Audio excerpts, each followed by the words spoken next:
Good afternoon, everyone, and welcome to today's live LinkedIn live session with Forrester Research. I'm Jennifer Belissent, Principal Analyst at Forrester, and I'm joined by my colleagues Dan Bieler, Principal Analyst, and Duncan Jones, VP and Principal Analyst.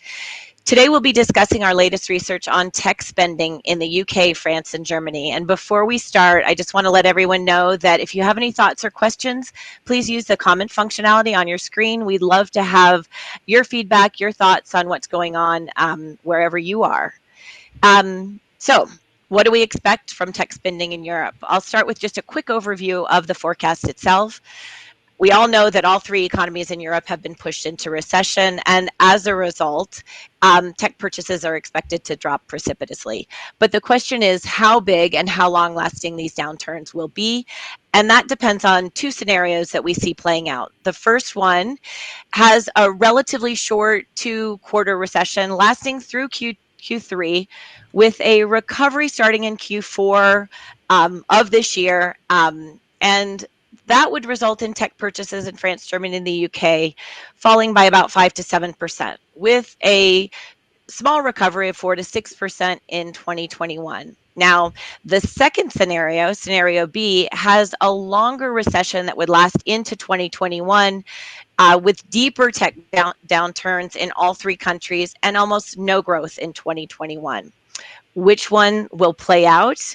Well, to determine that across the different countries, we've assessed four different, created a model that takes into account four different factors: the effectiveness of the containment efforts of the current pandemic, the magnitude of economic stabilization policies, the resilience of the country's consumer spending, and the resilience of its business environment. So all four of those factors play into which scenario we expect to play out in the given countries.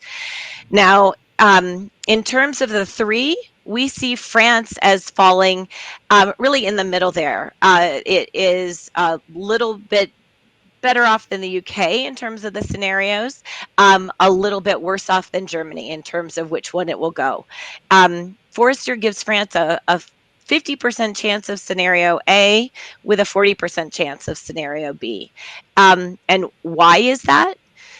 Because really across those four parameters, as we mentioned, containment, income and safety nets, corporate financial status, and fiscal and monetary status, France has done pretty well.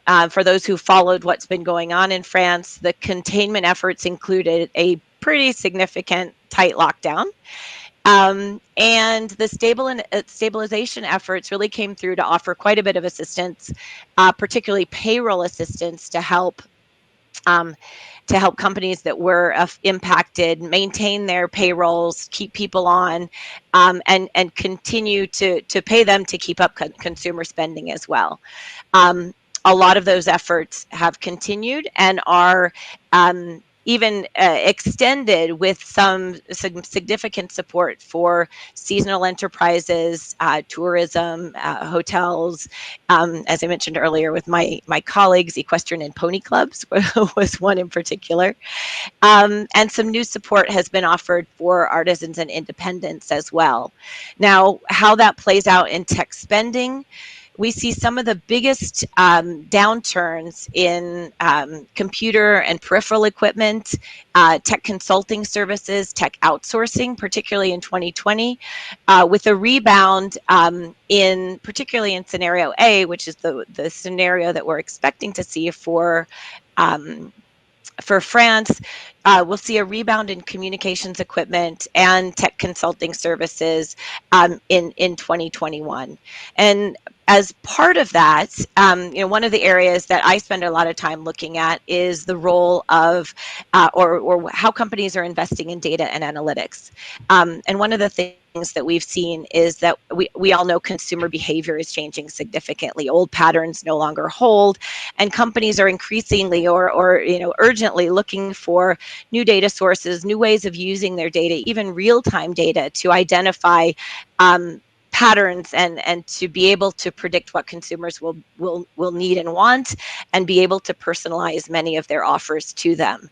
So one of the areas that will remain be more resilient coming out of this recession is expected to be information and data management, to help companies be able to get the insights that they need to get themselves back on track, to better understand their consumers, and to keep their operations working efficiently and effectively.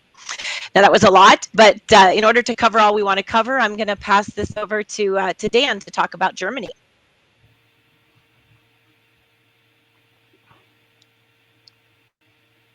Dan, I can't really hear you. Is that just me? Sorry. Thanks, Jennifer. In Germany, I would say the situation is fairly optimistic compared to other countries.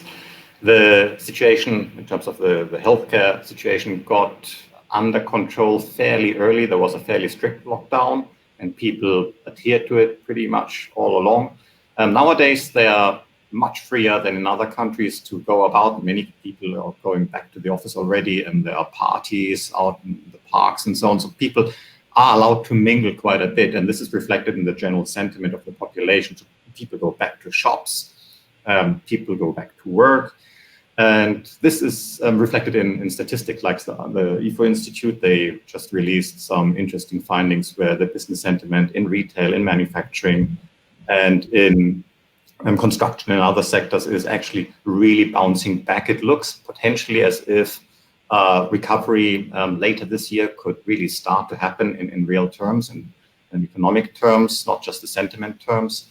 And so I believe it's a matter of looking at the sentiment in companies from a perspective of which companies went through this situation fairly well. And here we see that companies that had a good e-commerce platform in place, companies that had a good customer engagement based on customer insights, just as you pointed out, in place, they did reasonably well. And I believe that a lot of the more traditional businesses that maybe didn't pay enough attention to putting the right digital infrastructure in place, they are almost under pressure now to catch up with them. So it might be later this year, but certainly earlier next year, I would believe that many companies that did not so well and that still have some liquidity left will invest quite heavily in their technology infrastructure just to make sure that they catch up. So in many respects, I think the COVID-19 crisis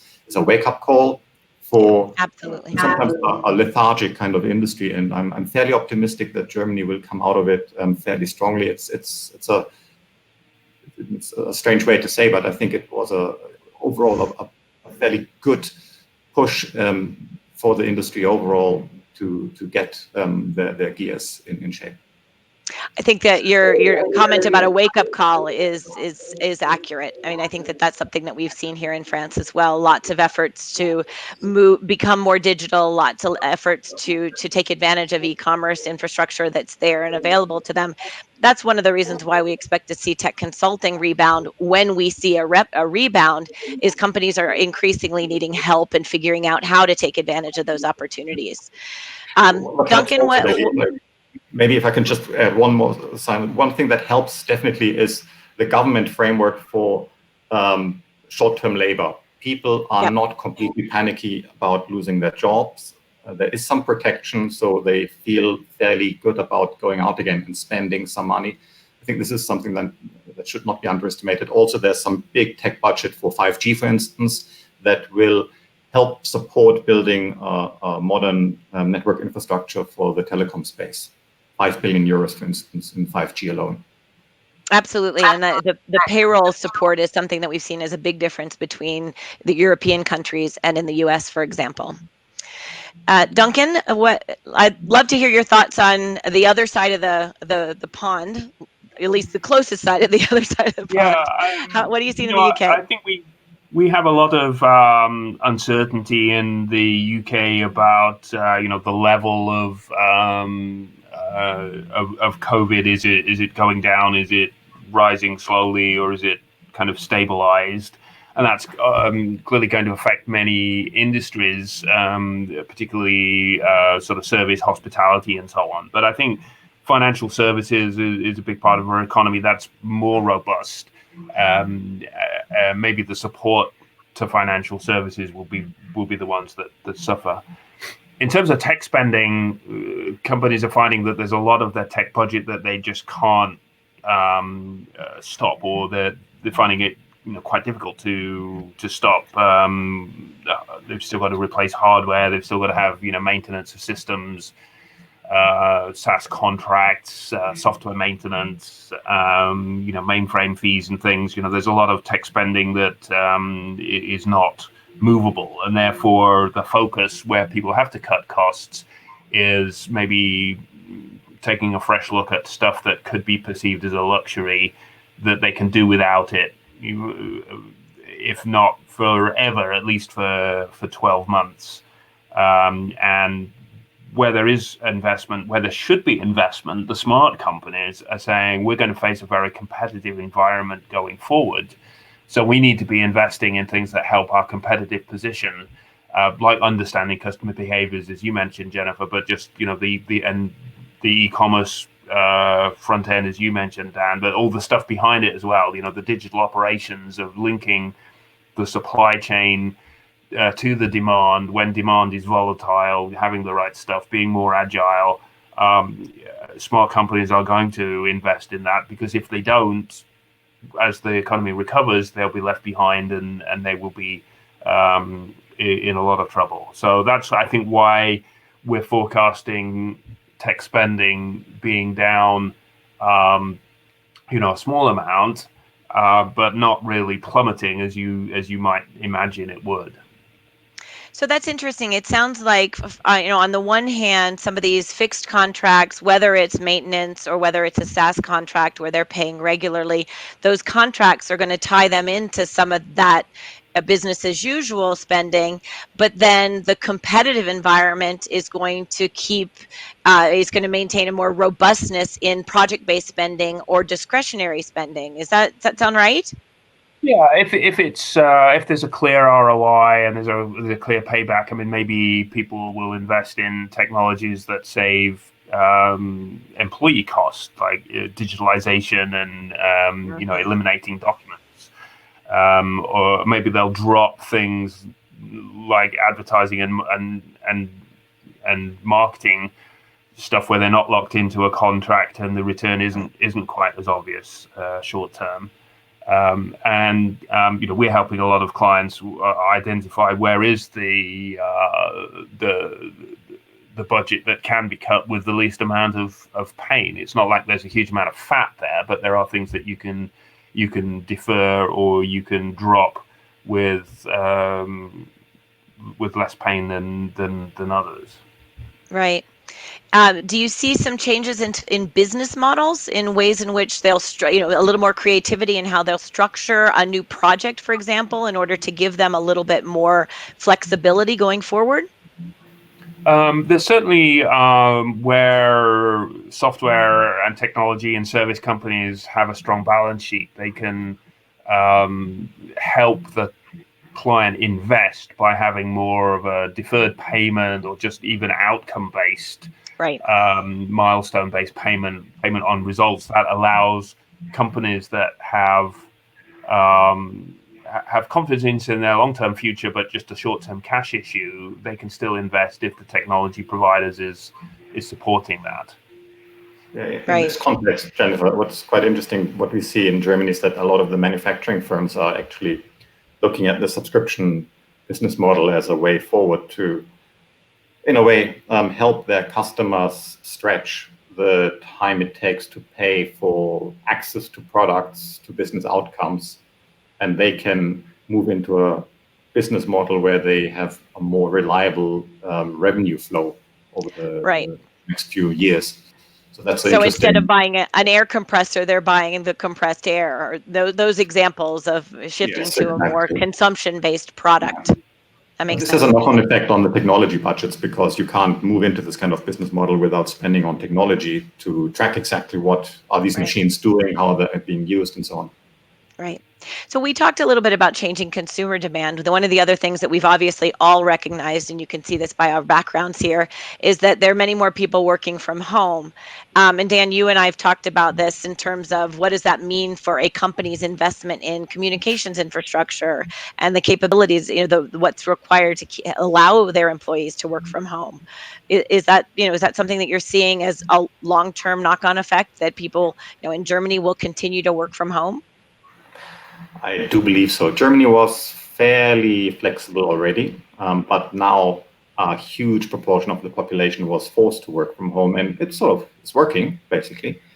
So we see that a lot of tech companies are putting together some remote working packages that includes everything from collaboration platforms to remote printing solutions and all sorts of aspects that you need for doing a normal job. And so I think there will be some additional spending coming in. What we see from a communication perspective is that, interestingly enough, there's a new interest in the fixed line. So people are prepared to spend money on having a reliable fixed line component. Actually, the traffic in the fixed line went up much more so than on the mobile side, which explains also why there's a little bit of a hesitancy on the mobile side to invest in 5G. And so in general, I would say that the remote working trend is a positive stimulus for tech spending. It's a new package, if you like. But companies realize that they can't just work with the absolute basic home connectivity and some laptop that people happen to have somewhere. You need to have certain parameters from a security perspective, regulatory perspective, employee privacy, and so on. These are all issues that you need to take seriously as an employer. Absolutely. Well, I don't think we have much more time left. I've been given the hook. But to read about our research, you'll see a link to our latest blog if you scroll to the bottom of the screen. We've also shared a link to some of our newly released complimentary future of work guides, along with other useful links in the comments box below. And again, I didn't see any comments here, but we'd love to continue this discussion. And if you're interested in finding out more, please get in touch with any of us. So from me, from Duncan and Dan, thank you so much for joining us today, and have a great rest of your day. Thank you. Bye bye, everyone.